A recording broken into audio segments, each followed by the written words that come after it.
During the 2006 Olympics, goaltender Shonda Gunn helped the USA women's ice hockey team win bronze.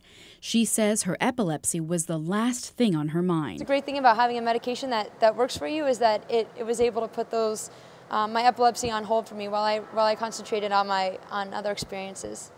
Medication works well for about 2/3 of those with epilepsy, but the remaining patients find themselves at the mercy of seizures that can strike any time, anywhere.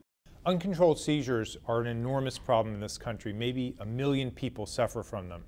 And depending on where they occur and when they occur, they can be dangerous. Ready, set, go. Matthew Robinson was only a year and a half when he developed epilepsy. Medication was unable to stop his seizures. He was deteriorating, and he got to the point where he was having, I would say, 70, 80 plus seizures a day. You just felt like you were losing your little boy every day, and he was looking at you like confused and scared, and there was absolutely nothing you could do.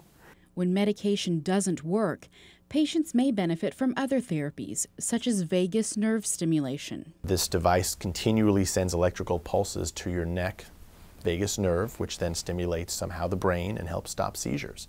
Neurostimulation typically reduces seizures by 20 to 40%, but doesn't eliminate them. Brain surgery is another option, but only when tests show that a patient's seizures come from a single part of the brain, a part that can be safely removed. Seizures can be thought of as a short circuit, like a couple of faulty wires that are crossed. And so, very basically, the concept of epilepsy surgery is to take out the faulty wires, leaving behind healthy, normal functioning brain tissue. Matthew's seizures could not be traced to one particular spot, so surgery was not an option. But his parents learned about another alternative, the ketogenic diet, a very high-fat, low-carbohydrate, calorie-restricted diet that can control seizures. Actually a very active topic of research now, why this diet helps stop seizures. But we do know it's very effective. For Matthew, the results were immediate and dramatic. His seizures had completely stopped.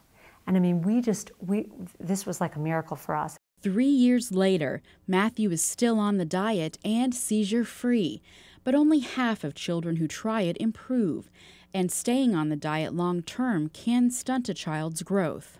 Researchers are searching for new therapies that could give more patients freedom from seizures without side effects.